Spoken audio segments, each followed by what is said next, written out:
ஆரூரமந்தரசே போற்றி, சீரார் திருவையாரா போற்றி.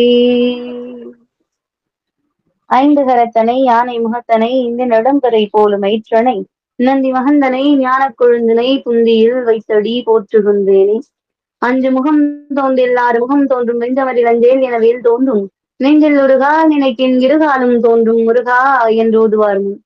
ஆத்தாளை எங்கள் அபிராம வல்லியை அண்டமெல்லாம் பூத்தாளை மாதுளம் பூந்தெத்தாளை புவியடங்க காத்தாளை அங்கையில் பாசாங்குசமும் கரும்பும் வெள்ளும் சேர்த்தாளை முக்கண்ணியை தொழுவார்க்கு ஒரு தீங்கும் இல்லையே. பூழியர்கோன் வெப்பொழித்த புகழியர்கோன் கடல் போற்றி, ஆழிமிசைக்கல் மிதப்பிலணைந்த புறானடி போற்றி, வாழி திருநாவலூர் வன்தொண்டர் பதம் போற்றி, ஊழிமதி திருவாத ஊரார் திருத்தாழி போற்றி, தெய்வ சேக்கிழாரடி போற்றி போற்றி. பொன்னும் மெய்ப்பொருளும் தருவானை போகமும் திருவும் புனற்பானை பின்னையன் பிழையை பொறுப்பானை பிழையெல்லாம் தவிர பணிப்பானை இன்ன தன்மையன் அறியவுனா எம்மானை எளிவந்த பிரானை அன்னையும் வைகும் வயர் பழனத்தனி ஆரூரனை மறக்கலுமாமே. ஆரூரா ஆரூரா தியாகேசா தியாகேசா என்று நாம சொல்லல, நீரூரும் செஞ்சடையாய் நெற்றிக் கண்ணால் நிலாத்திங்கள் துண்டத்தாய் நின்னை தேடி ஓரூரு ஒழியாமே ஒற்றித்தெங்கும் உலகெல்லாம் திரிதந்து நின்னை காண்பான் தேரூரும் நெடுவீதி பற்றி நின்று திருமாலும் நான்முகனும் தேர்ந்தும் காணா ஆரூரா ஆரூரா என்கின்றார்கள் அமரர்கள்தம் பெருமானையே ஆரூரையே. ஆரூரமந்தரசே போற்றி, சீரார் திருவையாரா போற்றி. திருவாரூர் தியாகராஜர் நிலைகள் நாம பார்த்துக்கிட்டு இருக்கோம். இறைவன் பல அரக்கர்களை அழிக்கிறார். இப்ப நம்ம அந்த அரக்கர்களை அழிக்கின்ற படலத்தை தான் பாக்குறோம். அது ஏன் சென்ற வாரமே சொன்னேன். அரக்கர்கள் அப்படின்னு சொல்லப்படுறது வந்து நம்முடைய ஆணவ கண்ம மாயை மலங்களின் மூலமாக உருவாக்கப்படுகின்ற குணங்களே தான் அரக்கர்கள் அப்படின்னு சொல்லப்படும். ஏன்னா ஒருத்தருக்கு ஒரு மாதிரி கோபம் வரும், இன்னொருத்தருக்கு வேற ஒரு மாதிரி கோபம் வரும். இந்த கோபங்கள் வந்து பல வகைப்படும் இல்லையா.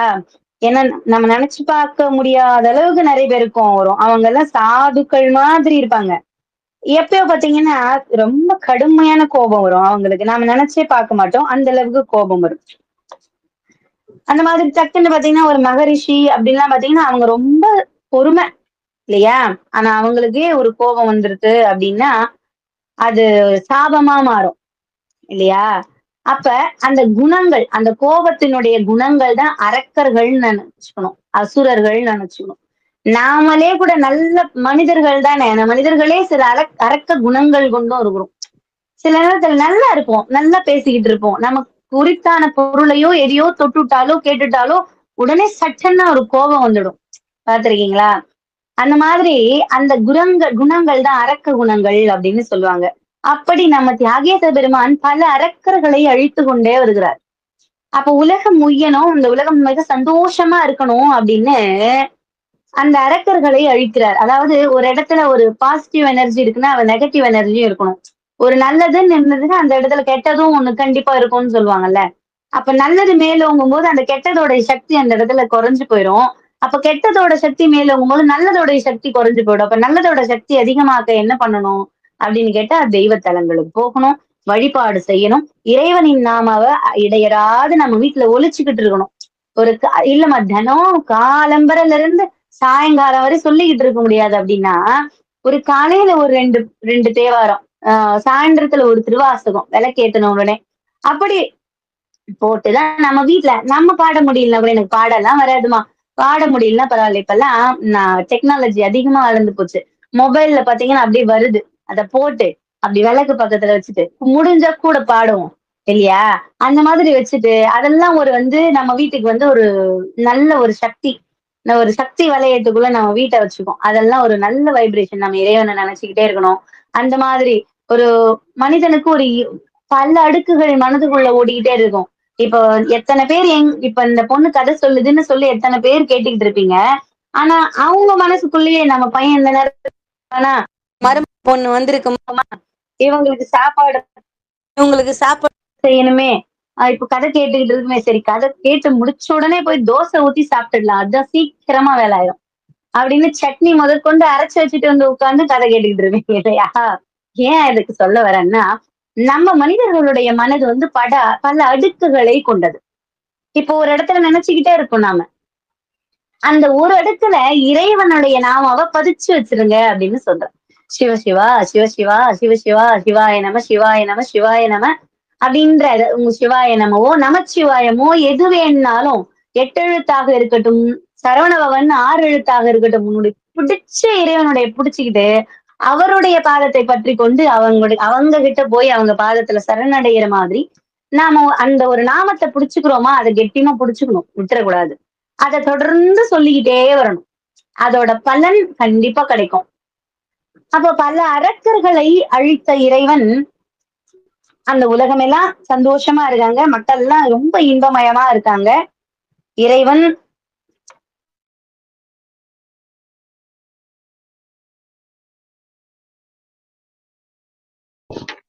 வாசுகி கேட்கலையே சவுண்டு. வாசுகி வாசுகி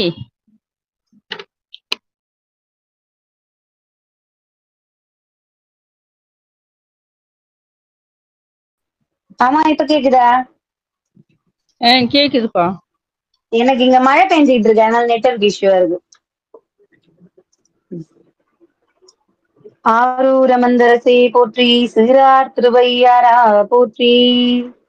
அந்த மாதிரி இறைவன் பல அரக்கர்களை அழித்து கொண்டு வருகிறார். அப்ப திரிபுர சம்ஹார மூர்த்தியாக திரிபுரங்களையும் எரித்தார். அப்படி எரித்து முடித்த உடனே அந்த அசுரர்கள் எல்லாம் சம்ஹாரம் பண்ணி முடிச்ச உடனே இறைவன் மறுபடியும் பல அரக்கர்கள்லாம் வந்துகிட்டே இருக்காங்க. அதாவது இதெல்லாம் மனிதனுடைய மனம்தான். ஒரு குணம் அழிந்தா மறுபடியும் இன்னொரு குணம் ஆரம்பிக்கும். ஒரு கெட்ட பழக்கம் ஒழிஞ்சிச்சுன்னா இன்னொரு கெட்ட பழக்கம் பின்னாடியே நின்னுகிட்டு இருக்கும். அப்ப இதெல்லாம் அறவே ஒழிக்கணும் நாம இல்லையா? அப்ப அந்த மனிதனுடைய பல எண்ணங்கள் தான் பல அரக்க குணங்கள் அப்படின்னு சொல்றது உண்டு.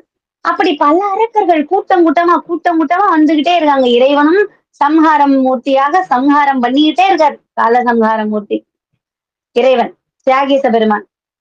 அப்படி பண்றதுனால மக்கள் எல்லாம் மகிழ்ச்சியாக வாழ்றாங்க.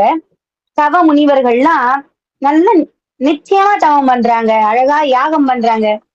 அவருடைய யுத்தம் அப்படி பண்றதுனால, சுவாமி யுத்தம் நடத்தினதுனால மக்கள்லாம் மகிழ்ச்சியா இருக்காங்க. காலம் கரெக்டா கணியிற நேரத்துல எல்லா தவங்கள் நடக்குது, யாகங்கள் நடக்குது, வேள்விகள் நடக்குது, மழை நேரத்துக்கு மழை பொழியுது, பச்சை பசேல்னு இருக்குது. உலகம் பார்க்க எல்லா இடத்துலயும் இல்லைன்ற ஒரு பெரிய விஷயமே இல்லாம அவ்வளவு சந்தோஷமா மக்கள்லாம் மகிழ்ச்சி வெள்ளத்துல ஆனந்தமா தியாகேசா ஆரூரா ஆரூரான்னு மகிழ்ச்சி வெள்ளத்துல மக்கள்லாம் இருந்துகிட்டு இருக்காங்க. அப்ப அநேக அரக்கர்கள்லாம் என்ன பண்ணாங்க, உயிருக்கு பயந்துகிட்டு என்ன பண்றாங்க, நிறைய பேர் மலையுடைய குகைகள்லயும் பாதாளங்கள்லயும் போய் ஒளிஞ்சுக்கிறாங்க.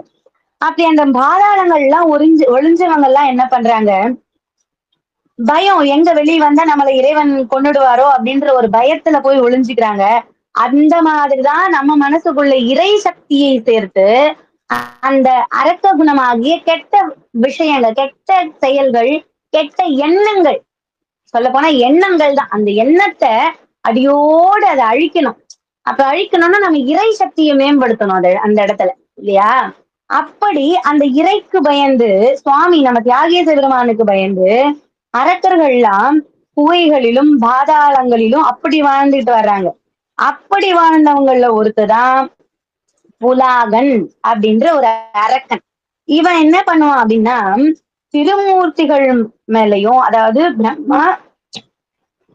பிரம்மா விஷ்ணு ருத்ரன் அப்படின்ற 3 மூர்த்திகள் மேலையுமே கடும் கோபம். நல்லா சொல்றேன் கேட்டுக்கோங்க. பிரம்மா விஷ்ணு ருத்ரன் தான், சிவன் கிடையாது. பிரம்மா விஷ்ணு ருத்ரன். சிவபெருமான் வந்து எல்லாத்துக்கும் அப்பாற்பட்டவர். சுவாமி வந்து எல்லாத்துக்கும் அப்பாற்பட்டவர், மேம்பட்டவர், உலகத்தை படைத்தவர். அவர்தான் சக்தி. அதாவது நிறைய படங்கள்ல பாத்திருப்பீங்க, சிவபெருமானே பின்னாடி உட்கார்ந்துட்டு ஒரு லிங்கத்துக்கு பூஜை பண்ற மாதிரி பாத்திருப்பீங்க. அவர்தான் சிவபெருமான். அப்ப மும்மூர்த்திகள் ஒரு மூர்த்தியாக இருப்பவர் வந்து ருத்ரன். அழிக்கிற தொழில இறைவன் அவர்கிட்டதான் கொடுத்திருக்கார் சிவபெருமான். புரியுதுங்களா? அப்ப அந்த மும்மூர்த்திகள் மேலுமே அந்த புலகா அப்படின்ற அரக்கனுக்கு மிகுந்த கோபம். தேவர்கள் மீதும் கோபம். வேத படனம் யாகம் முதல நற்காரியங்கள் எதுவுமே நடக்கக்கூடாது அவனுக்கு. அவர் பெரும் பகை, அந்த ஒரு வஞ்சத்தை மனசுக்குள்ள வச்சிருக்கான். இந்த சாதுக்களுக்கெல்லாம் எப்படியாவது துன்பம் பண்ணணும், இவங்களெல்லாம் நிம்மதியாவே இருக்க விடக்கூடாது அப்படின்னு நினைச்சவன் என்ன பண்ணா, அந்த ஜென்மம் முழுக்க அந்த வஞ்சத்தை மனசுலயே வச்சுட்டு அந்த பிறவியை அவன் முடிச்சுக்கலாம் அதோட. அதாவது அதுக்குதான் அரிது அரிது மானிடலாதல் அரிது அப்படின்னு அவ்வை சொன்னான் இல்லையா? அப்படி சொல்லும் போது இந்த மனித பிறவி என்பது மிக அரிதான பிறவியாக கருதப்படுகிறது. ஏன் அப்படின்னா நிறைய பேரு சூசைட் அட்டன் பண்ணிக்கிறாங்க. இந்த உடலை அழிச்சுக்கணும் இல்ல நம்ம அப்படின்ற மாதிரி. அது வந்து தவறான காரியம். ஏன் அப்படின்னு சொல்றேன்னா, அரிது இந்த மானிட பிறப்பு என்பது மிக மிக அரிது, இறைவன் கொடுத்த பொக்கிஷம். இந்த மனித பிறவியை வைத்துதான், இந்த உடலென்ற இந்த படகை வைத்துதான் இந்த வாழ்வென்ற ஆழியை கடந்து இறைவனிடம் செல்றதுக்கு, இந்த கடலை கடக்க இந்த உடம்புதான் படகு போல் செயல்பட்டு இறைவனிடத்துல போய் சேரணும். வாய் இல்லைன்னா நமச்சிவாய மந்திரத்தை சொல்ல முடியாது, மனசு இல்லைன்னா இறைவனை நினைக்க முடியாது இல்லையா? அவனுடைய புகழை பேசவோ பார்க்கவோ கேட்கவோ, அவன் கோவிலுக்கு நடந்து செல்லவோ, அவன் திருவடியை தொழவோ, கை கூப்பி நிற்கவோ, கண்ணீர் மல்க அழவோ நமக்கு இந்த உடம்பு வேணும். அதுக்குதான் அங்கமாலைன்னு நாவுக்கரசு பெருமான் பாடினார். தலையே நீ வணங்காய், தலையே நீ வணங்காய், தலை மாலை தலை கணிந்து, தலையே நீ வணங்காய், தலை மாலை தலை கணிந்து, தலையாலே பலி தேரும் தலைவனை, தலையாலே பலி தேரும் தலைவனை, தலையே நீ வணங்காய். கண்கால் காண்களோ கடல் நஞ்சுண்ட கண்டன் தன்னை,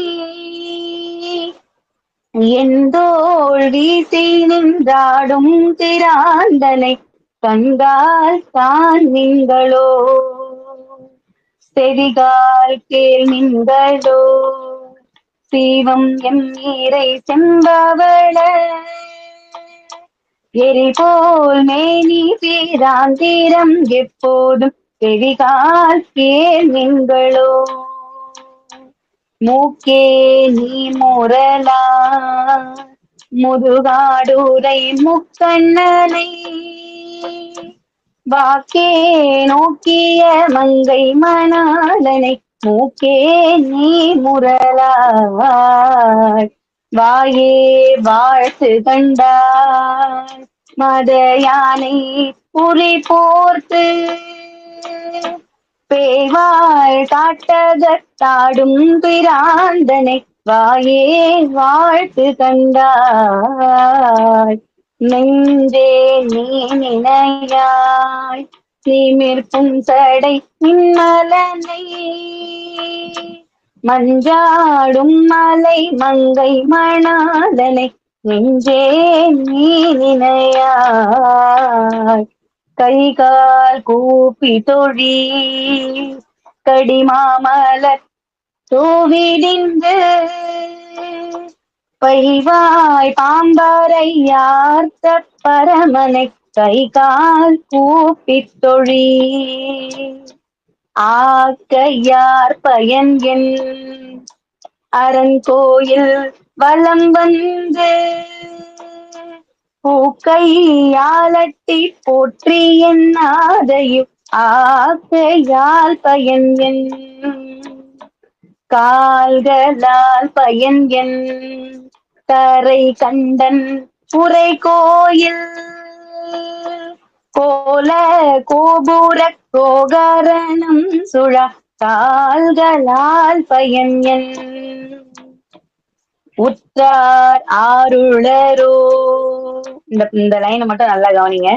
உற்றார் ஆருளரோ உயிர் கொண்டு ஓம்பொழுது,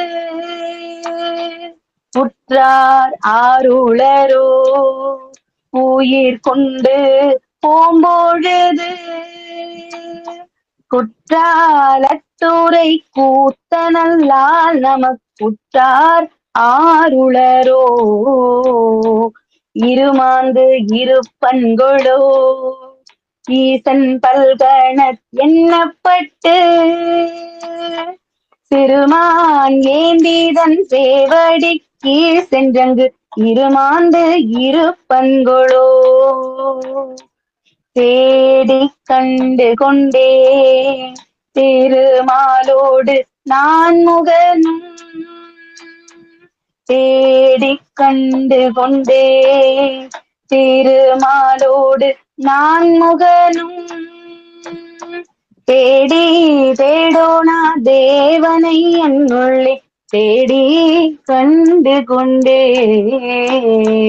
தேடி தேடோனா தேவனை என்னுள்ளே தேடி கண்டு கொண்டே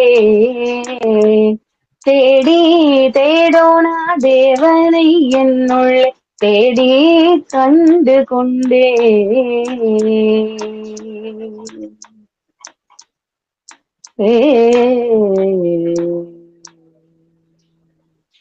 அதாவது திரு அங்கமாலை அப்படின்னு நாவுக்கரச பெருமானுடைய ஒவ்வொரு பாடலுமே ஒவ்வொரு பதிகமே நெஞ்சை உருக்கும்.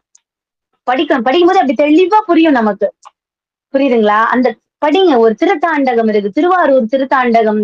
எல்லாத்துக்கும் எல்லா தலங்களுக்கும் திருத்தாண்டகம் பாடியிருக்கார். நாவுக்கரச பெருமானுடைய பதிகங்கள் படிக்க படிக்க படிக்க படிக்க நமக்கு கண்ணீர் மல்கி, அதாவது இறைவன் நம்ம அப்பா அப்பான்னு இதனால நான் கூப்பிட்டுக்கிட்டு இருப்பேன். உங்களுக்கு தெரியும், அப்பா அப்பான்னு அவனை அழைக்கிற மனசு இந்த 7 ஜென்மத்துக்கும் இன்னும் நான் எடுக்கிற பிறவி அனைத்திற்கும் உனக்கு அடிமையாவே இருக்கணும் அப்படின்ற ஒரு மனம் மாறும். நாவுக்கரச பெருமானுடைய பதிகங்களை பாடினா, தேவாரத்தை பாடினா.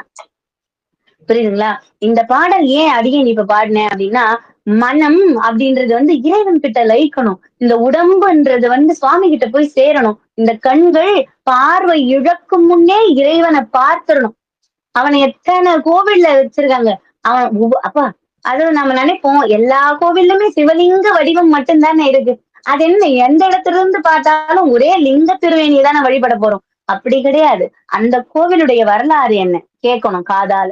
அந்த கோவிலுடைய வரலாறு என்ன அங்க இருந்து கேட்டு மத்தவங்களுக்கு சொல்லணும். அது வாய் பண்ற புண்ணியம், கேட்கறது காது பண்ற புண்ணியம், சொல்றது வாய் பண்ற புண்ணியம், நாம பாக்குறது நம்மளுடைய கண்கள் செய்த புண்ணியம். இறைவனை கண்ணார சென்று அவர் எந்தெந்த இடத்துல எல்லாம் என்னென்ன அற்புதங்கள் செய்தார், இங்க யார் இந்த சிவலிங்கத்தை பிரதிஷ்டை பண்ணது, எந்த இடத்துல சுவாமி சுயம்பு மூர்த்தியாக வந்திருக்கார் அப்படின்னு நாம ஒவ்வொரு இடத்துலயுமே சுவாமியை போய் தரிசனம் பண்றது, இதெல்லாம் நமக்கு பல வகையான புண்ணியங்கள். இந்த கால் இதுக்குதான் இருக்கு, இந்த கைகள் இறைவனை வணங்குறதா இருக்குது, இந்த கால்கள் அவனுடைய கோவில வலம் வரதான் இருக்குது, இந்த செவிகள் அவனுடைய பாடல்களையும் புராணங்களையும் கேட்கிறதில் தான் இருக்குது, இந்த வாயெல்லாம் அவனை வாழ்த்து பண்றதுதான் இருக்குது. அந்த நெஞ்சு என்ன பண்ணணுமா, நெஞ்சே நீ நினையாய் நிமிர் புன்சடை நிர்மலனை அப்படின்னு சொல்லுது. நெஞ்சில நினைச்சுக்கணும், இறைவா சிவசிவா ஆரூரா தியாகேசா அப்படின்னு அவனை நினைச்சுக்கணும். மனசு ஆரூரா ஆரூரான்னு அவனை மனசுல நினைச்சுக்கணும். அதுக்குதான் இந்த நெஞ்சு கொடுத்திருக்காரு இறைவன். அப்ப கடைசியா என்னம்மா சொன்னியேம்மா, கவனின்னு சொன்னியே, உற்றார் ஆருளரோ உயிர் கொண்டு போம் பொழுது குற்றாலத்துறை பூத்த நல்லால் நமக்கு உற்றார் ஆருளரோ எல்லாம் சொல்லுவாங்க, கேட்டிருப்பாங்க.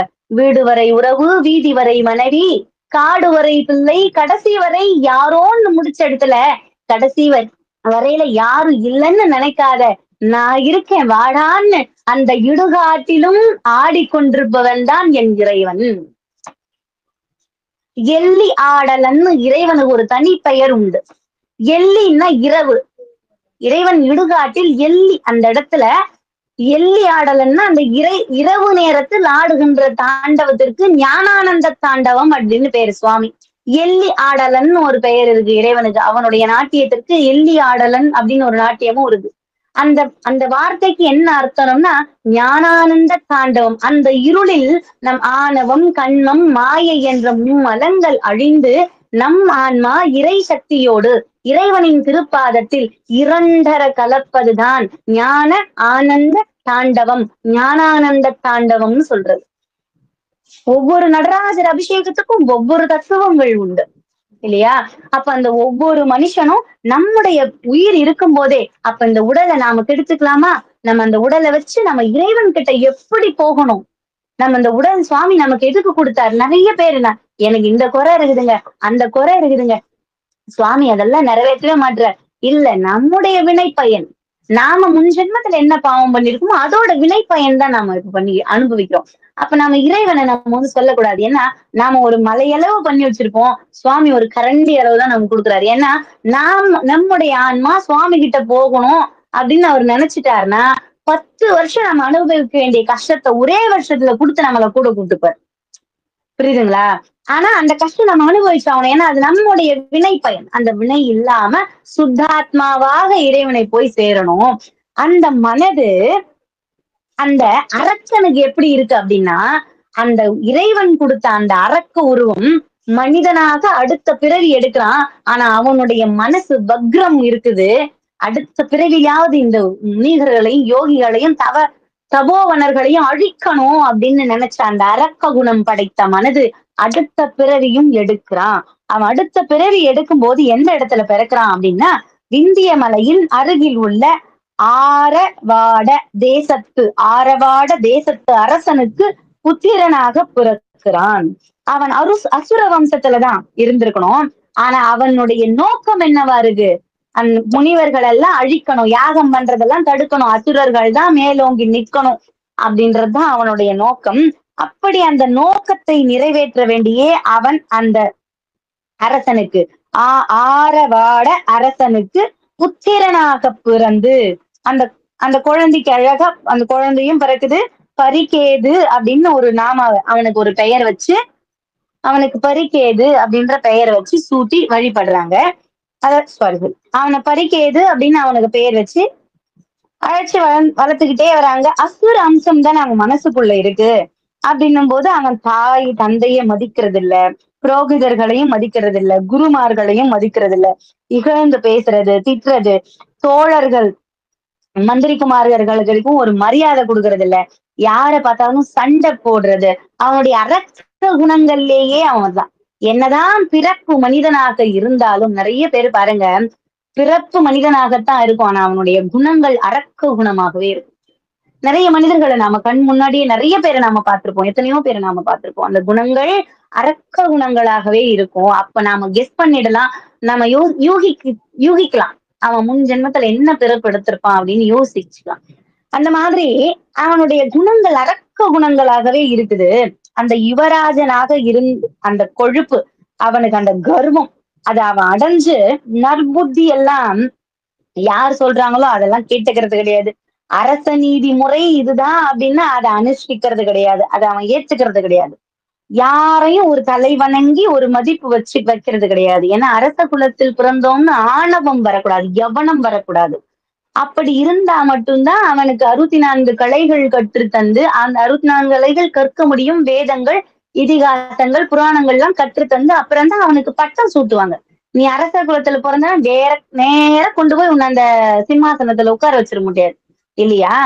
ஆனாலும் அவனுக்கு இருக்கிற அந்த மமதைக்கு, அந்த யவ்வன மதத்துல அவனுக்கு இருக்கிற கொழுப்புக்கு அவன் என்ன பண்றான்?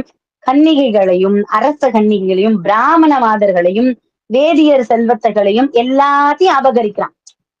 கன்னியர்கள் முதற்கொண்டு அந்த வேதியர்கள் வச்சிருந்த செல்வத்தை முதற்கொண்டு எந்தெந்த மன்னர்கள் எந்தெந்த இடத்துல ராஜாவா இருக்காங்களோ அதெல்லாம் அந்த அபகரிச்சுக்கிட்டே வரான்.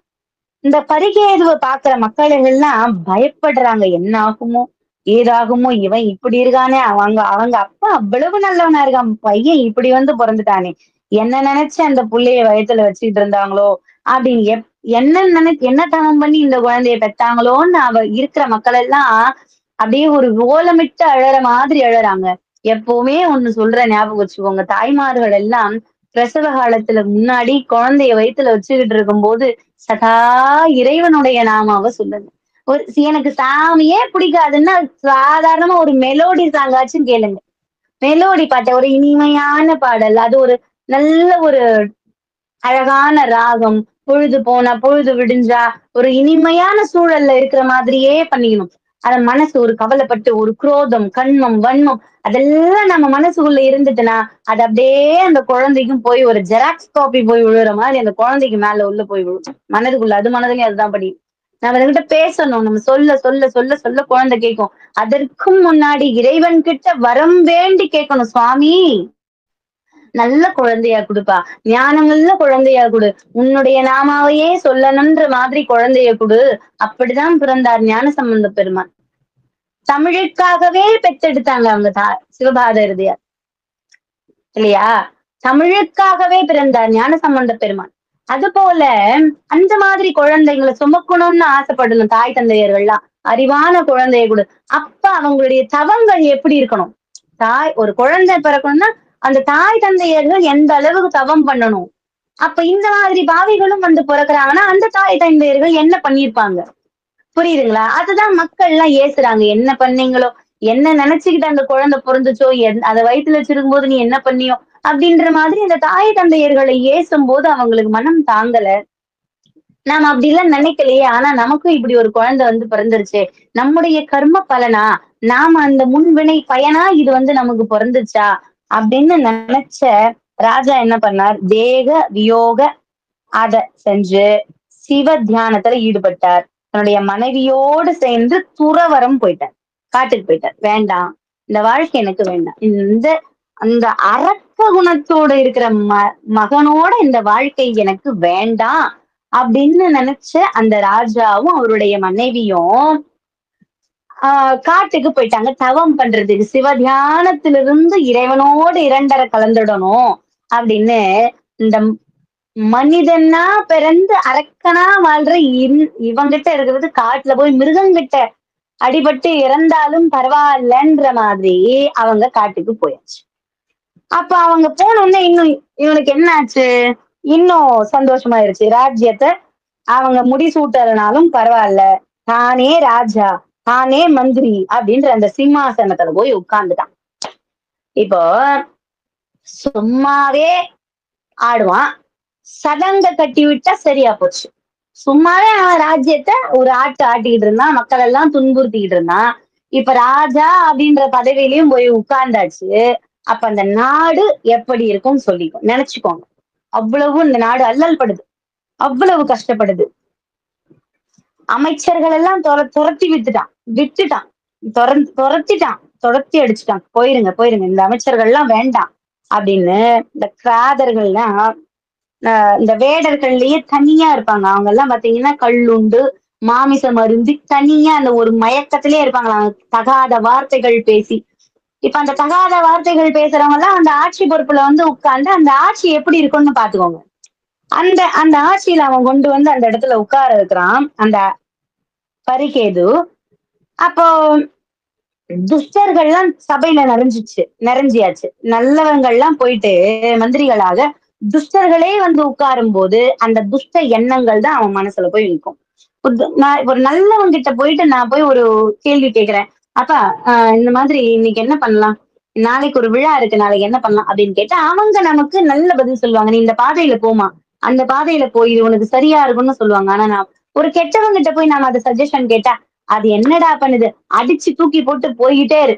அதாவது பொறுமையா போ அப்படின்னு சொல்றது ஒரு வழி, அடிச்சு தூக்கி போட்டு போன்னு சொல்றது ஒரு வழி. புரிஞ்சுக்கோங்க, ரெண்டுத்துக்குள்ள வித்தியாசத்தை புரிஞ்சுக்கோங்க. அப்ப அந்த இடத்துல கெட்ட மந்திரிகளே இருக்கும்போது, கெட்ட குணங்கள் கொண்ட மந்திரிகளே இருக்கும்போது அந்த இடத்துல ஆட்சி எப்படி இருக்கும்? அவ பரிகேதுடைய ஆட்சி அப்படிதான் நடந்துகிட்டு இருக்கு. மக்கள்லாம் அவதிப்படுறாங்க. அந்த துஷ்டர்கள்லாம் வந்து ஜனங்கள்லாம் கொடிய விதிமுறைகள்லாம் அதிகமான வரி அதிகமான வசூல் பண்ற ஆரம்பிக்கிறான். காமூர்களா இருக்காங்க. குழந்தைகள் எல்லாம் பெண் பிள்ளைகளை அந்த வீதிகள்ல அனுப்புறதுக்கே பயப்படுறாங்க. தாய் தந்தையர்கள்லாம் பெண்களா பிறந்தா வீட்டுக்குள்ளேயே வச்சு வளர்க்குறாங்க. எத்தனை நாள் குழந்தைங்களை வீட்டுக்குள்ள வச்சு வளர்க்க முடியும்? என்ன பாக்குற இடமெல்லாம் காமூர்கள்லாம் தெரியுறாங்க. அதுக்கப்புறம் பாத்தீங்கன்னா மதுபானம் செய்யறான் அவனே. அந்த ஆட்சியில அவனே மதுபானம் செய்யறான். இதெல்லாம் பண்ணி பசுக்களை வதைக்கிறான், பசுக்களை துன்புறுத்துறான். அந்த எல்லாருமே ஒரு கஷ்டப்படுறாங்க. இந்த ஆட்சி தேவையா, இந்த ஆட்சிகள் இருக்கணுமான்னு பலர் நகரத்தை விட்டே நகர்ந்து போறாங்க. நகரத்தை விட்டு தன் சொத்து செல்வம் எது போனாலும் பரவாயில்ல, இவங்கள விட்டு போகணும். அந்த நாட்டை விட்டே ஓடுறாங்க மக்கள் எல்லாம்.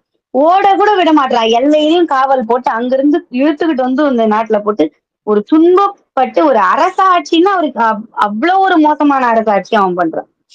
இதெல்லாம் பண்ணிக்கிட்டு இவன் இப்படி பண்ணிட்டு இருக்கும்போது யாரு எங்கெங்களுமா போய் அந்த நாட்டோட விட்டானா, அக்கம் பக்கத்துல இருக்கிற மன்னவர்கள் கிட்ட எல்லாம் போயிட்டு அங்கெல்லாம் போர் பண்ணி சண்டை போட்டு அந்த நிதியெல்லாம் எடுத்துக்கிட்டு வந்தான்.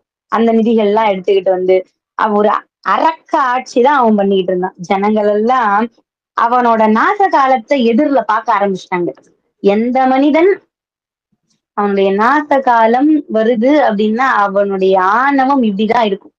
அவன் அழிய போறான் அப்படி மனிதன் அரக்கனாக இருக்கட்டும் மனிதனாக இருக்கட்டும் அவன் அழிய போறான், அவனுக்கு கெட்ட நாள் வந்துருச்சு அப்படின்னா அவன் ஆடுற ஆட்டம் இப்படிதான் இருக்கும் அப்படின்னு மக்கள் எல்லாம் ஒரு நினைக்கிறாங்க. சுவாமியை வேண்டுறாங்க, இறைவா எங்களுக்கு ஒரு நல்ல நாள் பிறக்காதா அப்படின்னு நினைச்சு ஆஹ் மக்கள் எல்லாம் அப்படி இறைவனை தேடி வேண்டிக்கிட்டு இருக்கும்போது அப்பதான் சரியா கோகர்ணேஸ்வரர் அப்படின்ற இறைவனை தரிசனம் பண்ணிட்டு வெகு காலமாக நினைச்சுக்கிட்டே இருந்து ஒரு நாள் பூமியில இறங்கி கோகர்ணேஸ்வரர் அவரை தரிசனம் பண்ணிட்டு, யாரு தரிசனம் பண்ணது? நாரதர். அந்த நாரதர் என்ன பண்ணார்? வெகு நாளா கோகர்ணேஸ்வரர் தரிசனம் பண்ணணும்னு நினைச்சுக்கிட்டே இருந்தாராம். அப்ப கரெக்டா அவரை தரிசனம் பண்ணிட்டு தவம் பண்ணி அவரை தரிசனம் பண்ணிட்டு சுவாமி அந்த நதிக்கரையில எல்லாம் நீராடிட்டு நாரதர் அப்படி எழுந்து அப்படி போகும்போது ஜனங்கள் எல்லாம் பாத்துட்டாங்க நாரதரை. நாரதர்கிட்ட வந்தோடனே உடனே வந்து நாரத மாமுனியே எங்களுடைய கஷ்டம் உங்களுக்கு புரியலையா அப்படின்னு சொல்லிட்டு அந்த பரிகேது பண்ற துஷ்ட செயல்கள் எல்லாம் நாரத மாமுனியர்கிட்ட சொல்றார். நாரதர் என்ன பண்றாரு? அவங்களுக்கு எல்லாம் தைரியம் சொல்லணும் அப்படின்னு நினைச்சு புண்ணிய கஷேத்திரமாகிய திருவாரூர் நாதனை பணிங்க அவனை வணங்குங்க. பூர்வ ஜென்ம வரலாறுகளையும் அதாவது யாருடைய பூர்வ ஜென்ம வரலாறு? அந்த பரிகேது முன் ஜென்மத்துல என்னவா பிறந்தான்? அவன் புலாகன் அப்படின்ற ஒரு அரக்கனாக பிறந்தான். அவன் அந்த அரக்க குணம் வந்து மக்கள் எல்லாம் அழிக்கணும்னு அவன் நினைச்ச மாதிரி மனிதனாக பிறந்துட்டான். ஆனா மனிதனாக பிறந்தும் அவனுடைய குணம் அரக்க குணமாக இருந்துச்சு அப்படின்னு நாரத பெருமான் மக்களுக்கு எடுத்து சொல்றார். அவனை அழிக்கணும், அவனுடைய கொடிய செயல்கள்லாம் அழிக்கணும் அப்படின்னு நினைச்சீங்கன்னா தியாகேச பெருமானை தவிர திருவாரூரில் எழுந்து அருள் செய்து கொண்டிருக்கும் தியாகேச பெருமானை தவிர அந்த அரக்கனை அவ்வசுரனை யாராலும் ஒழிக்க இயலாது அப்படின்னு யுத்தத்தில் அவரால மட்டும்தான் அழிக்க முடியும், வேற யாராலையும் அழிக்க முடியாது அப்படின்னு சொன்ன.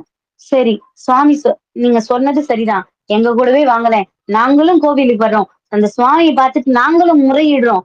ஆரூரா எங்க ஒரு மனக்குறையை நீக்க மாட்டியா, எங்களுக்கு காப்பாத்தி கொடுக்க மாட்டியா சுவாமின்னு நாங்களும் வந்து முறையிடுறோம் அப்படின்னு சொன்ன உடனே அத்தனை ஜனங்களும் அத்தனை பொதுமக்களும் நாரத பெருமானோடு சென்று திருவாரூர்ல தியாகேச பெருமான் முன்னாடி புற்றிடங்கொண்ட சிவபெருமான் முன்னாடி அங்க நிற்கிறாங்க. நின்று முறையிடுறாங்க, சுவாமி ஆரூரா தியாகேசா இது முறையா? ஐயா நாங்க அவதிப்படுறோமே, இது உங்க கண்ணுக்கு தெரியலையா சுவாமி அப்படின்னு ஒரு கன்று பசின்னு போய் ஒரு தாய் முன்னாடி நிற்கிறதுக்கு முன்னாடி தாய் தெரிஞ்சுக்குவா. ஒரு குழந்தை மாடு தெரிஞ்சுக்குமா தான் குழந்தைக்கு பசி எடுத்துக்குமே அப்படின்னு மாட்டுக்கு தெரியுமா? அது போல தான் குழந்தை இந்த நேரத்துல சாப்பிடுவானே, இன்னைக்கு 3 முறை சாப்பிடுவானே, சாயந்தரம் 6 மணி ஆச்சு இந்த நேரத்துல கூட கொஞ்சம் சாப்பிட்டு போவானே, காணுமேன்னு தாய் தேடுவா. அது போல சுவாமி அப்படி நிக்கிறார். அங்க வந்து அவங்க நின்ன உடனே சுவாமி புரிஞ்சுக்கிறார் என்ன நடந்துச்சு, என்ன ஆயிருக்கு, நம்ம குழந்தைங்க எல்லாம் ஏன் இங்க வந்திருக்குன்னு சொல்றதுக்கு முன்னமே சுவாமி புரிஞ்சுக்கிறார். அப்பயும் அவங்க முறையிடுறாங்க. முறையிட்ட அடுத்த நிமிஷம் சுவாமி உருவெடுத்து அப்படி நிற்கிறார்.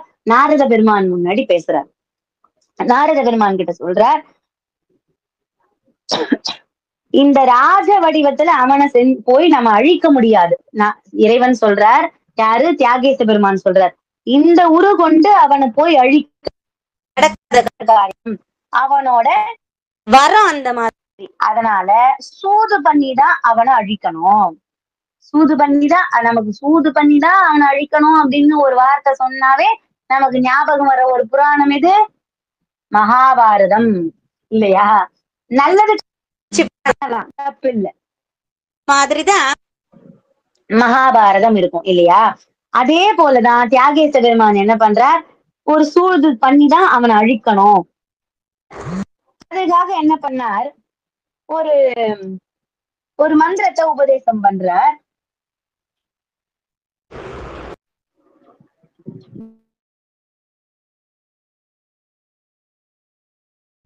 அப்ப என்ன பண்றார், இறைவன் என்ன பண்றார், நாரதருக்கு ஒரு மந்திர உபதேசம் பண்றார். இத நான் இந்த மந்திர உபதேசம் பண்றேன், இத நீ போய் அவனுடைய வலச்செவியில், அதாவது வலது காதுல விழற மாதிரி அந்த மந்திரத்தோட சொல்லணும். அப்பதான் அந்த மந்திரத்தை நீ சொல்லிட்டீன்னா அவனுக்கான அந்த சாபமே அவனுக்கு வரமா மாறி, அந்த வரமே அவனுக்கு சாபமா மாறி அவனை கொன்னுடும் அப்படின்னு சுவாமி சொல்லிட்டார். அந்த மந்திரத்தை சுவாமி சொல்லிட்டார். அந்த சூட்சுமத்தை சுவாமி அந்த நாரதருடைய காதுல சொல்லிட்டார். அப்படி சொல்லி முடிச்ச உடனே என்னாச்சு, இவனுக்கு கொஞ்சம் பயம். பயம் என்ன பண்றது, நாரதருக்கு ஒரே பயமா போச்சு. அப்ப இருந்தும் சரி வேற வழி இல்ல, சுவாமி நமக்கு கட்டளை இட்டாருன்னா நாம் அதை செஞ்சுதான் ஆகணும் அப்படின்னு மகரிஷி கிட்ட சாபத்துல என்ன பண்றாரு, உடனே சுவாமி என்ன பண்றாரு, போறார். போன உடனே மகரிஷி நாரதர் என்ன பண்றாரு, போறார். அப்படி மகரிஷி அப்படி போன உடனே அவனுக்கு தலைக்கால் புரியல. தேவரீரே நீங்க தான் வந்தீங்களா, தேவரிசியே நீங்க தான் இங்க வந்திருக்கீங்களா, ரொம்ப சந்தோஷம், இங்க வாங்க அப்படின்னு அவரை கூப்பிட்டு ராஜ உபதேசம் பண்றான். ராஜ மரியாதை கொடுக்குறான் நாரத மாமுனிவருக்கு. ஏன்னா தேவலோகத்துக்கும் ஒரு ஆள் வந்திருக்கே அப்படின்னு சொல்லிட்டு ராஜ உபதேசம் பண்ணி அவர் அந்த இருக்கையில அந்த சிம்மாசனத்துல உட்கார வச்சு பண்றான், பூஜைகள் எல்லாம் பண்றான். அப்ப அவர் மனசு படபடன்னு, என்னதான் இருந்தாலும் சிங்கத்தை அதோட கூண்டிலே போய் சந்திக்கணும் அப்படின்னும் போது அந்த பயம்னு ஒண்ணு வரும் இல்லையா? அந்த மாதிரி இவருடைய மனசு படபடன்றது. எப்படி நம்ம அவன் காதுல போய் அந்த மந்திரத்தை சொல்றது, சுவாமி சொல்லிட்டாரு, நாம போய் அவன் காதுல அந்த மந்திரத்தை சொல்லிட முடியுமா அப்படின்னு மனசுக்குள்ள அப்படி குழம்புறார். அப்படி குழம்பிக்கிட்டே இருக்கும்போது இறைவனுடைய திருவருளால அவனே என்ன பண்ணு, தானே முன் வந்து கேட்கிறான் பரிகேது, நாரத மாமுனியே நான் நல்லபடியா ஆட்சி பண்ணணும், அரக்கர்களுடைய ஆட்சி மேலோங்கி இருக்கணும், அதுக்கேத்த மாதிரி எனக்கு ஏதாவது ஒரு மந்திரத்தை உபதேசம் பண்ணக்கூடாதா அப்படின்னு. அது வலிய வெட்டு அப்படின்ற மாதிரி ஒரு சந்தோஷம் இருக்கு. அப்பா நம்ம வந்த வேலை சுலபமா முடிஞ்சிச்சு, நாராயண அப்படின்னாரா. அப்படின்னு நாரத மாமுனி சொன்ன உடனே திரும்பி உடனே பார்த்தேன், என்ன சுவாமி மந்திரத்தை கண்டுபிடிச்சிட்டீங்களா அப்படின்னு நாரதர் கேட்கவும், இதோ சொல்ல காத்துக்கிட்டு இருக்கேன், அடுத்து இந்த நொடியில அப்படி சொல்லிடுவேன், உன்னுடைய அந்த வழக்காத மட்டும் இப்படி கொண்டு வாப்பா அப்படின்னு சொன்ன உடனே அந்த வலது காத பக்கம் அப்படி திருப்பி காட்டுறார். இறைவன் சொன்ன அந்த மந்திர உபதேசத்தை, அந்த மந்திரத்தை அவனுடைய வழக்காதில் விழும்படி சொல்லியாச்சு. சொல்லியாச்சா? அப்படி சொன்ன உடனே அந்த மந்திரத்தை சொல்லிட்டாரு. இதனால சொல்லிட்டு அவர் முதல்ல அந்த இடத்தை விட்டு அவர் கிளம்பிட்டார். அப்பா உயிர் தப்பினா போதும் அப்படின்ற மாதிரி நாரதர் அந்த இடத்தை விட்டு கிளம்பிட்டார். இதனால என்ன பலன்லாம் கிடைக்க போகுது தெரியுமா, இதனால நான் எப்படி ஆட்சி பண்ண போறேன்னு தெரியுமா அப்படின்னு ஒரு சந்தோஷத்துல அப்படி ஒரு பெருமிதத்துல அப்படி மிதக்கிறான். நான் தான் இந்த 14 லோகங்களையும் நான் தான் ஆள போறேன், அரக்கர்கள் தான் மேலோங்கி நிற்க போறாங்க, மனிதர்கள்லாம் என்னுடைய காலடியில போட்டு புழுவ நசுக்கிற மாதிரி நசுக்கிடுவேன் அப்படின்ற மாதிரி அந்த அரக்கன் அவனுடைய குணங்களை மேம்படுத்தி கொண்டே இருக்கிறான். அந்த மமதை தான் என்ற ஆணவம் மேலிடுது. நல்லா பாருங்க, தான் என்ற ஆணவம் மேலிடுது. அப்படி பண்ண உடனே அந்த பரமேஸ்வரனுடைய மந்திர மகிமையால எல்லாரும் பார்த்துக்கிட்டே இருக்காங்க. பார்த்துக்கிட்டே இருக்கும் போதே அந்த பரிகேது அவனுடைய உருவத்தை மாறி, அவன் பரிகேது உருவம் மாறி ஒரு கோல வடிவம் உள்ள உருண்டையா பெரிய பன்றியாக வடிவம் எடுத்துட்டான். ஒரு காட்டு பன்றி போல பெருசா ஒரு பன்றி வடிவம் எடுத்துட்டான். இந்த பன்றி வடிவம் எடுத்த உடனே அப்படியே உருன்னு அப்படி சீறிக்கிட்டு ஒரு கடும் கோபத்தோட அங்கிருந்த மந்திரிகள் மீதெல்லாம் பாய்ந்து அந்த மந்திரிகள் எல்லாம் கடிச்சு போட்டான். அந்த ஏற்கனவே அரக்க குணம் இன்னும் பன்றியாக வேற உருவெடுத்தான். அப்ப அந்த கோபம் அதுல என்ன பண்ணா, எதிரில இருந்த மந்திரிகள் எல்லாம் பாய்ந்து ஓடி அப்படி கடிச்சிட்டான். அப்ப அந்த ஜனங்கள்லாம் பயந்து ஓடுறாங்க, ஒளியிறாங்க. இறைவா, தியாகேசா, தியாகேசா, தியாகேசா, தியாகேசா அப்படின்னு இறைவன் ஓடி ஓடி ஒளியிறாங்க. அப்படி ஓடி ஒளிஞ்ச தருணம், நேரா எல்லாரும் போய் தியாகேச பெருமானுடைய பாதத்தை சரணடைறாங்க. சுவாமியுடைய பாதத்தை சரணடையும் போது இறைவன் கரெக்டா ஒரு வேடன் போல அப்படி தோன்றி, அதாவது பன்றி அழிக்கணும்னா வேடனா வரணும். ஒரு ராஜாவை எதிர்ல போர்ல எதுக்குன்னா ஒரு ராஜன் எதிர்ல ராஜன் போல போய் நிற்கலாம். எதை எப்படி அழிக்கணுமோ அதற்கு தகுந்தாற் போல வேடமிட்டு போகணும் இல்லையா? அப்ப சுவாமி ஒரு வேடன் போல் வடிவு கொண்டு கையில் பிடித்திருந்த ஒரு பானத்தை எய்து அப்பன்றியை கொன்றார். அப்பா, அந்த பன்றி ஆன்னு அலறி மாண்டது. அவனை அப்படியே கொல்ல முடியாது. ஏன்னா மும்மூர்த்திகளும் இணைந்து வந்தாலும் அவனை கொல்ல முடியாது. அப்படி அவனுடைய வரம். அப்ப அவனுடைய காதல் சூட்சமமான அந்த மந்திரத்தை சொன்ன உடனே சில நாழிகைகள்ல அவன் அந்த அரக்க குணத்தோடவே ஒரு பன்றியாக வடிவெடுத்தான். அந்த பன்றியை இறைவன் கொள்வது சுலபம். அந்த பன்றியை தான் இறைவன் வேடனாக மாறி கொண்டார். அப்ப நம் மனதுக்குள்ள எழுகின்ற பல பல அரக்கர்களை அழிக்க இறைவனும் பல பல ரூபங்கள் எடுத்துக்கொண்டுதான் இருக்கார்.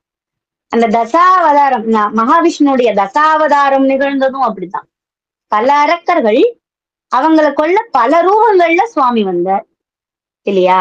அது போலதான் இறைவனும் தியாகேச பெருமானும் அந்த அரக்கனை அழிக்க வேடுவனாக வந்து அந்த பன்றியை கொன்றார்.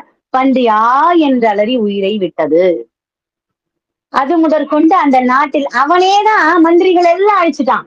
அவன் கூட இருந்த அந்த அரக்கர்கள் எல்லாம் அவன் பன்றியா மாறி ஏற்கனவே கொன்னாச்சு. கடைசியே இருந்தவரையும் தியாகேச பெருமான் கொன்னுட்டான். அவன் மறந்து போயிட்டான். அப்ப மறுபடியும் அந்த ஊர் எப்படி இருக்கும்? அப்ப அந்த மறுபடியும் ஒரு புது ராஜா, மறுபடியும் ஒரு ராணி, மறுபடியும் அழகா அந்த ஊர் ரொம்ப சந்தோஷமா ஆரவாடம் என்ற தேசம் மறுபடியும் மிக அழகாக எப்படி இருந்ததோ அதை விட இன்னும் பல மேன்மைகள் பெற்று எல்லாம் தியாகேச பெருமானுடைய கருணை, அவருடைய கருணை, அந்த பயத்தெல்லாம் சுவாமி வந்து அந்த பிராணிகள் மேல எல்லாரும் அந்த பன்றிய வந்து கொன்ன உடனே எல்லாரும் பயந்துட்டாங்க. இந்த ஒரு பசுமாட்டை பார்த்தா கூட பயப்படுற அளவுக்கு மக்கள் ஆயிட்டாங்க. ஆனா சுவாமி போய் அதெல்லாம் எதுவும் கிடையாது அப்படின்ற மாதிரி அந்த பன்றிய வந்தது அரக்கன் தான், விலங்குகள் அல்ல அப்படின்னு சுவாமி சொல்லி புரிய வச்சு மக்கள்லாம் மறுபடியும் சாதாரணமான நிலைக்கு, மறுபடியும் தன்னுடைய பழைய நிலைமைக்கு வந்து அவங்களுடைய இயல்பு வாழ்க்கைகளை வாழ ஆரம்பிச்சாங்க. இதுதான் இறைவன் கோலாசூரனை அழித்த லீலை அப்படின்னு நாம பார்க்கப்படுது. இப்ப அடுத்து பாத்தீங்கன்னா குபேரனுக்கு செல்வம் அளித்த லீலை அப்படின்னு பார்க்க போறோம். குபேரனுக்கே சுவாமி செல்வத்தை கொடுத்தாரா அப்படின்னா, குபேரனுக்கு இறைவன் நண்பன். நல்லா புரிஞ்சுக்கோங்க. சிவபெருமானுக்கு கவி பாடணும், பாட்டு வேணும், தமிழ் வேணும்னா சுந்தரர் இருக்கார் பக்கத்துல, அவரும் நண்பர். அப்ப பணம் வேணும், செல்வம் வேணும், அடியாருக்கெல்லாம் அள்ளி அள்ளி வழங்கணும் அப்படின்னு இப்படி ஒரு திரும்ப பார்வை பார்த்தா வலது பக்கம் இருக்கிறவர் குபேரர். அப்ப இந்த பக்கம் பார்த்தாலும் நண்பர் இருக்கார், இந்த பக்கம் திரும்பினாலும் நண்பர் இருக்கார் இறைவனுக்கு. தமிழ் பாடணும்னு ஆசையா சுந்தரர் பாடுவார். என் அடியார்களுக்கு பணம் உதவி வேணும், என் அடியார்களுக்கு இது கொடுக்கணும் அது கொடுக்கணும்னு இறைவன் மனதில் நினைக்கிறாரா? குபேரன் இருக்கார். குபேரன், அப்ப அந்த குபேரனுக்கே சுவாமிதான் செல்வத்தை கொடுத்தாரா அப்படின்னா ஆமா. இந்த படலத்தை தான் நம்ம அதை தான் பார்க்க போறோம். ஆரூரமந்தரசே போற்றி, சிறார் திருவையாரா போற்றி.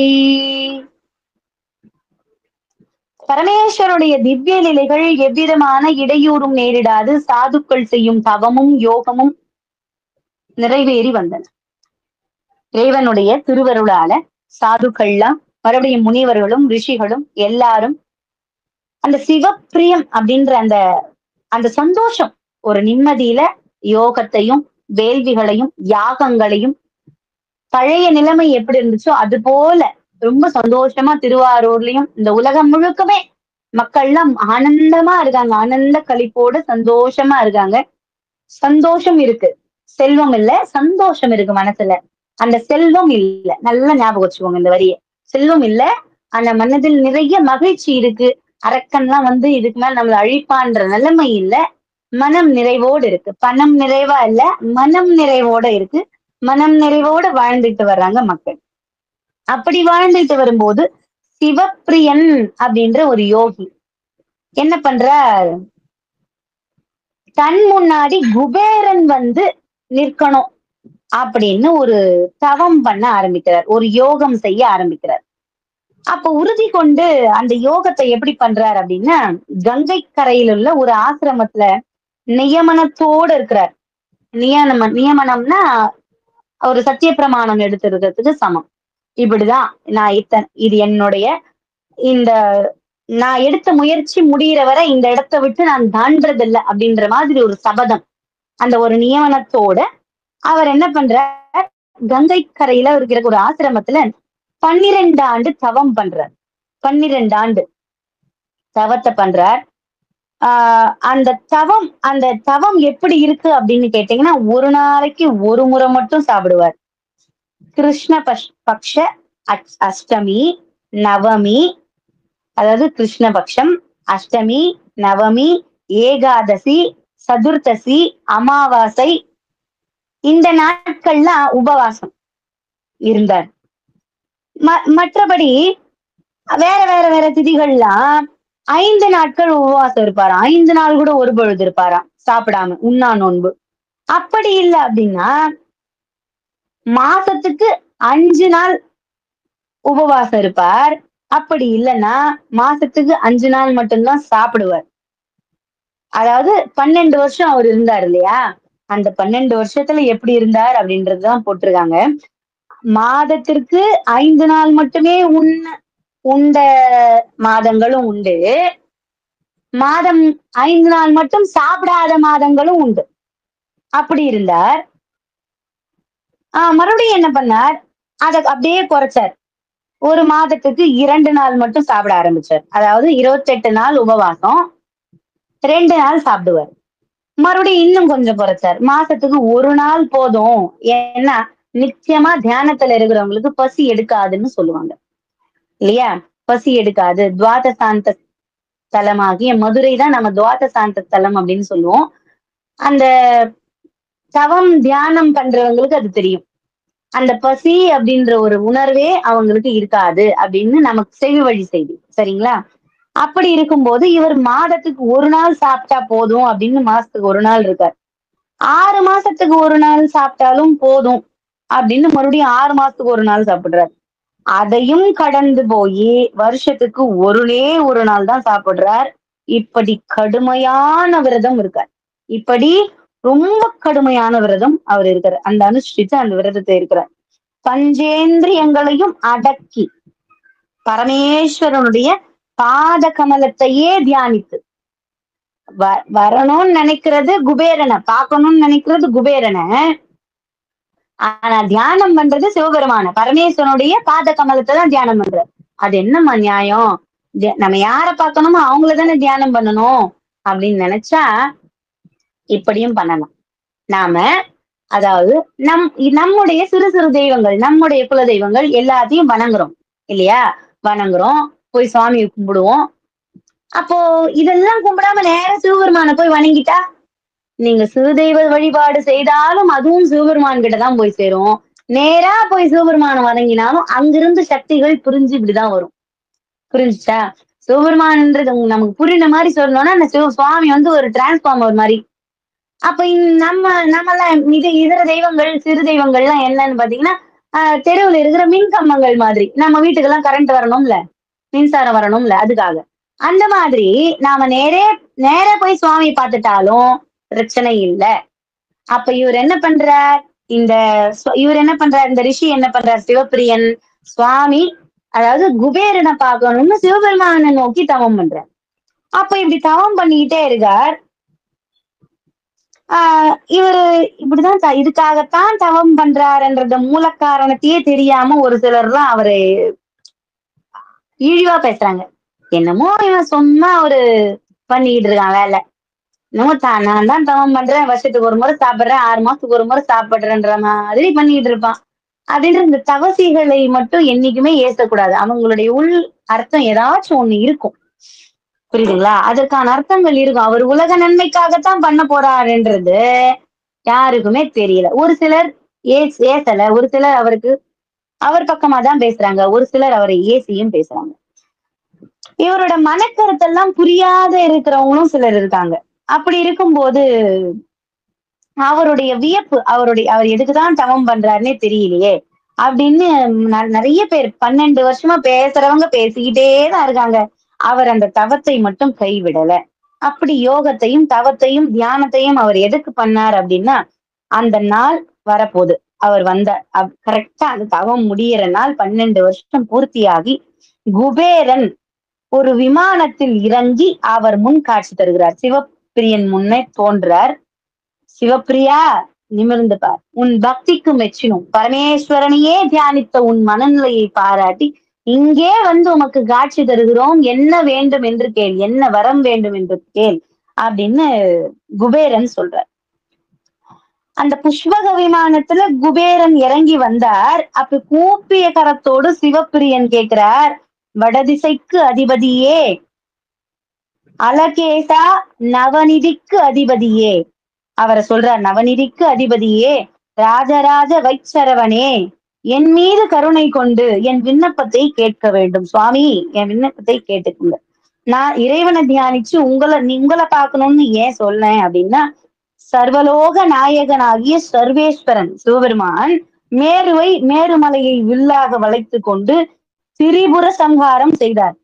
அவர் அந்த சம்ஹாரம் செய்யும் போது அரக்கர்கள்லாம் மக்களை அழிக்க ஆரம்பிச்சாங்க பாருங்க. அப்ப செல்வங்கள்லாம் கரைஞ்சு போச்சு. மக்கள் இப்ப எப்படி இருக்காங்க? மக்கள் இருக்காங்க, மனநிறைவோடு இருக்காங்க. ஆனா பணம் இல்ல, பொருள் இல்ல. மனம் இருக்கு, மனம் மகிழ்ச்சியா வாழ்றாங்க, ஆனா பொருள் இல்ல. மக்கள்லாம் என்னதான் இருந்தாலும் பணம் இல்லை அப்படின்னும் போது அது கொஞ்சம் வாட்டமா தானே இருக்கும். உலக மக்கள் எல்லாரும் கஷ்டப்படுறாங்க. அதற்காக தான் உங்களை வேண்டி இத்தனை ஆண்டு காலம் தவம் பண்ணினேன். என் மக்கள் எல்லாம் சந்தோஷப்படணும், என் மக்கள் எல்லாம் மகிழ்ச்சியாக வாழணும். அதற்காக உங்களுடைய செல்வத்தை என் மக்களுக்கெல்லாம் கொடுங்க அப்படின்னு கேட்கத்தான். அதை வேண்டிதான் உங்களை நான் தியானம் பண்ணினேன், இறைவனை தியானம் பண்ணினேன், நீங்க வரணும் அப்படின்னு அந்த விண்ணப்பத்தை அவர் சொல்றார். அந்த விண்ணப்பத்தை அவர் சொல்றார், அந்த இடத்துல அவர் வைக்கிறார்.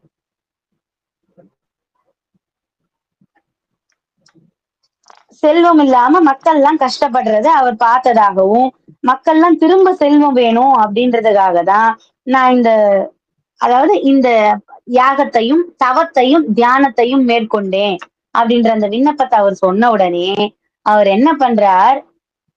சந்தோஷப்படுறார். 12 ஆண்டு உனக்கு ஒண்ணு வேண்டி நீ தவம் பண்ணலையா? உனக்கு எதுவுமே வேண்டாமா? வேண்டாம். மக்கள் சந்தோஷமா இருந்தா, அதாவது யாகங்கள் வேள்விகள்லாம் நடத்துறாங்க. கோவில்கள், பெரிய பெரிய கோவில்கள் எல்லாம் நடத்துற யாகம் எல்லாம் பாத்தீங்கன்னா உலக நன்மைக்காக தான். நாம வீட்டுக்குள்ள பண்ணுவோம், நம்ம வீடு நல்லா இருக்கணும், வீடு புதுசா புதுமனை புகுவிழா பண்ணிருக்கோம் அப்படின்னு வீட்டுக்குள்ள பண்ணுவோம். ஆனா உலக நன்மைக்காக பண்ணணும்னா பெரிய பெரிய கோவில்கள்ல ஆதீனங்கள்லாம் இப்பயுமே உலக நன்மைக்காக பண்ணிக்கிட்டுதான் இருக்காங்க. அப்ப இவர் என்ன பண்றார்? சிவப்பிரியன் என்ன பண்றார்? அதேதான் நினைக்கிறார். சிவப்பிரியனும் அதேதான். எனக்கு எதுவுமே வேண்டாம். மக்களும் ராஜாதி ராஜாக்கள் கூட பணம் இல்லாம கஷ்டப்படுறாங்க, செல்வம் இல்லாம வாடுறாங்க. மனம் நிறைவு இருக்கு, பணம் இல்லாம கஷ்டப்படுறாங்க அப்படின்னு அந்த செல்வம் வேணும் தான் உங்களை நான் தவம் பண்ணினேன், உங்களை வேண்டி தவம் பண்ணினேன் அப்படின்னு சிவப்பிரியன் சொன்ன உடனே அவர் கஷ்டப்படுறார். உங்களுக்காக எதுவுமே வேண்டாமா? எனக்காக வேண்டான்னு சொல்றாரு. அந்த மனசுதான் இறைவன், அந்த மனசுதான் சுவாமி. வேண்டாம், போதும் என்ற ஒன்றை இறைவனாலுமே கொடுக்க முடியாது. புரியுதுங்களா? அந்த போதும்ன்ற மனசு இறைவனால கூட கொடுக்க முடியாது. அந்த போதும், எனக்கு எதுவும் வேண்டாம், மக்களுக்கு வேணும்னு சிவப்பிரியன் சொன்னது சந்தோஷமாயிருச்சு இவருக்கு. அப்போ ஒரு பிரதோஷ சமயத்துல பார்வதி பரமேஸ்வரனை பணிந்து அவர் என்ன பண்றார்? பூமி முழுக்க, அதாவது அவர் கேட்டுட்டாரேன்னு இவர் தலன்னு பணமழையா பொழியல. பார்வதி பரமேஸ்வரன் இறைவனுடைய அனுமதியை கேட்டு ஒரு பிரதோஷ நன்னாளில், நல்லா புரிஞ்சுக்கோங்க, ஒரு பிரதோஷ நன்னாளில், அதற்குதான் சொல்றது ஒரு பிரதோஷ காலத்துல கண்டிப்பா இறைவனை போய் வழிபடணும். ஒரு சோமவார காலத்துல போய் வழிபடணும். ஏன்னா அந்த நேரத்துலதான் தேவாதி தேவர்கள்லாம் அருவங்களாக நம்ம பக்கத்துல நிற்பாங்க. அந்த நேரத்துல நிற்கும் போது நாம மனசுக்குள்ள வைக்கிற விண்ணப்பங்கள் நிறைவேற்றப்படும். அதுக்காகத்தான் பிரதோஷ காலம்னு ஒண்ணு வச்சாங்க. 15 நாளைக்கு ஒரு முறையாவது கோயிலுக்கு போங்க. முடியலையா தினம் கோயிலுக்கு போங்க, முடியலன்னா திங்கட்கிழமை சோமவாரத்துக்காவது கோயிலுக்கு போ, தினமுமே முடியலையா 15 நாளைக்கு ஒரு முறையாவது கோவிலுக்கு வா அப்படின்னு பிரதோஷ காலங்கள்லாம் நியமிக்கப்பட்டது இல்லையா? அந்த பிரதோஷ காலத்துலதான் பூமி எங்கும் இறைவனை வணங்கி பூமி எங்கும் நவநிதிகளை ஏவினான். யார்? குபேரன். அவர் அப்படி பண்ண நாள்ல பிரதோஷம் சாயந்தர நேரத்துல எல்லா மக்கள்லாம் தூங்கிட்டாங்க. அப்படி தூங்கி எழுந்து அப்படி பார்க்கும்போது அவங்க இருந்த இடங்கள்லாம் குடிசைகளாக இருந்த இடங்கள்லாம் மாட மாளிகைகளாக மாறி இருக்கு. மாட மாளிகைகள்லாம் பெரிய பெரிய வீடா மாறி இருக்கு. அவங்க பக்கத்துல பாத்தீங்கன்னா என்னென்னமோ இருக்காம். செம்பட்டு, வெண்பட்டு, சித்திரைப்பட்டு வஸ்திரங்கள், ஆரம், அத நகைகள்லாம் ஆரம், கேயுரம் அப்படின்னு நகைகள்லாம் இருக்கு. ரத்ன குவியல், தங்க குவியல், நவரத்ன குவியல் அப்படி குவியல் குவியலா இருக்கு. பொற்குவியல் இருக்கு. அந்த ஆசனங்கள் இருக்கு. ஒரு பணக்கார வீடு, ஒரு தனவந்தன் எப்படி இருப்பானோ அந்த மாதிரி ஒரு வீடு இருக்கு. மக்கள்லாம் ஆச்சரியப்படுறாங்க. வெளியே ஓடி வந்து பாக்குறாங்க. இதெல்லாம் என்ன? இதெல்லாம் என்ன? நாம ராத்திரி இப்படி படுக்கலையே, நாம தூங்கும் போது ஒரு நிலை இப்படி இல்லையே, நமக்கு என்ன இப்படி இருந்திருக்கு, இதெல்லாம் யாரு யாரு அப்படின்னு யோசிக்கும் போதுதான் அந்த இடத்துல போய் பார்த்தா சிவப்பிரியன் அங்கு இல்லை. குடிலமைத்து கங்கை கரையோரத்திலே குடிலமைத்து தியாகம் பண்ணினார்ல, தவம் பண்ணினார்ல, அவர் அந்த இடத்துல இல்ல. அப்பதான் மக்களுக்கு புரிஞ்சது, அவர் பண்ண தவத்தால்தான் நமக்கு இதெல்லாம் கிடைச்சிடுது, நமக்காகத்தான் அவர் இறைவனை வேண்டினார் அப்படின்றது மக்களுக்கு அப்பதான் புரிஞ்சது.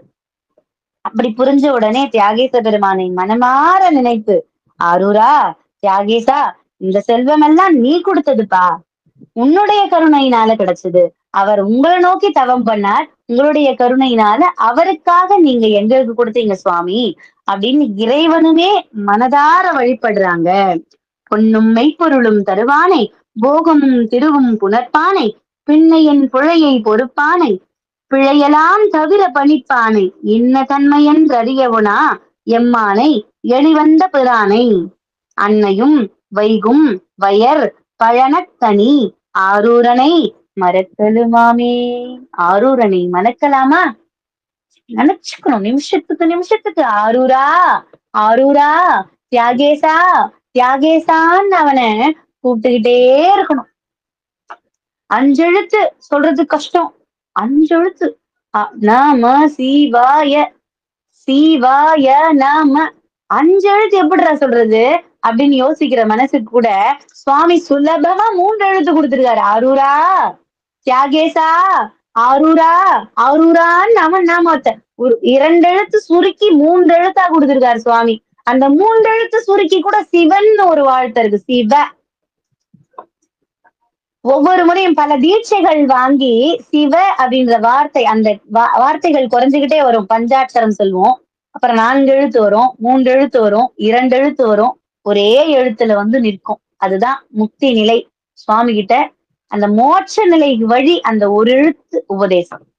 அந்த ஒரு எழுத்து உபதேசம் நமக்கு வந்துருச்சுன்னா நம்ம நினைச்சுக்கலாம் நமக்கு அடுத்த பிறவி இல்ல. அந்த ஒரு எழுத்துல வந்து நிற்கும். புரியுதுங்களா? அப்ப நாம என்ன சொல்லணும்? 5 எழுத்து சொல்ல முடியல, 4 எழுத்து சொல்ல முடியல, சரி இப்படியாவது சொல்லுவோம், ஆரூரான்னாவது சொல்லணும் அப்படின்றதுக்காகதான் இறைவன் எழுத்துக்களை கூட குறைத்துக்கிறான், நாம நினைக்கணும்ன்றதுக்காக. அப்ப அவர் தியாகேசன் தானே, தியாகம் தானே, எம்பெருமானுடைய தியாகம் தானே அதெல்லாம். அவனுடைய பாதத்தை அன்றி அவன் திருப்பாத நிழலை தரிசிக்காம அவன் பாதத்தை சேராம எந்த உயிரும் முக்தி பெற முடியாது. இறைவனிடத்திலிருந்து வந்த துகள் இறைவனையே போய் சேரணும். மீண்டும் மீண்டும் இந்த உயிர் எங்க போகக்கூடாது? தாயுடைய கருவறைக்கு போகக்கூடாது. அந்த ஊருக்கு போவே கூடாது. திரும்ப திரும்ப திரும்ப திரும்ப தாயுடைய கருவறைக்கு பிறந்து பிறந்து பிறந்து நம்ம ஆன்மா நாம யாருன்றதையே ஆத்மாவே மறந்து போற அளவுக்கு, நம்ம ஆன்மாவே மறந்து போற அளவுக்கு நாம பிறந்திருந்தது. அப்போ கிடைத்த இந்த பிறவியிலாவது இறைவனை நினைத்து நினைத்து அவனருளாலே அவன் தாள் வணங்கி அவனை சென்று அணை. அப்படி மக்கள்லாம் சந்தோஷப்படுறாங்க. அப்படி சந்தோஷமா வாழ்ந்த நாட்கள்ல வானுலகம் சந்தோஷமா இருக்கு, வீடுகள், நகரங்கள், கிராமங்கள் எல்லாம் சந்தோஷமா இருக்கு. சந்தோஷப்பட்டாதான், மகிழ்ச்சியாக இருந்தாதான் ஒரு புள்ளி நாங்க வந்து நிற்குமே. ஒரு அரக்கன் மறுபடியுமே தோன்றான். குடிலன் அப்படின்ற அரக்கன் அந்த இடத்துல வந்து தோன்றான். இவ்வளவு சந்தோஷமா இருக்கிறீங்களா? நீங்க எல்லாம் மகிழ்ச்சியா இருக்கிறதுக்கு காரணம் அந்த குபேரன் தானே. அவனையே செல்வத்துக்கு அதிபதி இல்லாம அவனை நான் ஆக்கிடுறேன் பாரு அப்படின்னு நினைச்ச அந்த குடிலன் அப்படின்ற அரக்கன் மறுபடியும் வான் நோக்கி சென்று அலகாபுரி, அந்த குபேரனுடைய ஆட்சி பண்ற இடம் அலகாபுரி, அந்த நாட்டுக்கு போய் என்ன பண்றான், தன்னுடைய மாயையால ஒருவித மாயை கயிறு ஏவுறான். அந்த மாயையால அந்த மூடுறான். அப்படி மூடும்போது அந்த குவியல்கள்லாம் பாத்தீங்கன்னா பொன் குவியல், ரத்ன குவியல்லாம் பாத்தீங்கன்னா வடிவம் மாறி ஒரு சர்ப்பங்கள் நிறைந்த புற்று போல் ஆயிடுச்சாம். குபேரபுரியே, அதாவது அலகாபுரி, அந்த குபேரனுடைய நகரமே இந்த புத்து மண்ணு ஒரு காட்டுக்கு போனா எப்படி இருக்குமோ அது மாதிரி மண் குவியல்களாக மாறி நாகங்கள் சர்ப்பங்கள்லாம் இருக்கிற மாதிரி பல அந்த நவரத்ன ஆபரணங்கள்லாம் சர்ப்பங்களா மாறிச்சு. புத்து குவியல்களாக மாறுறபடி அந்த குடிலன் அப்படின்ற அரக்கன் அந்த மாயையை ஏவிட்டான். என்னடா அது நமக்கு வந்த சோதனை அப்படின்னு ரொம்ப குபேரன் கஷ்டப்படுறார். அவர் கஷ்டப்பட்ட நேரத்துல திருவாரூர் பெருமானை சென்றடைந்து, தியாகேசா, ஆரூரா, மக்கள் உய்யணும், நாடு வளமாக இருக்கணும் அப்படின்னு உங்களை வணங்கிதான் இந்த நற்காரியங்கள் செய்தேன். கடைசியில எனக்கே இந்த கதியா சுவாமி அப்படின்னு அவருடைய விண்ணப்பம் வச்ச போது இறைவன்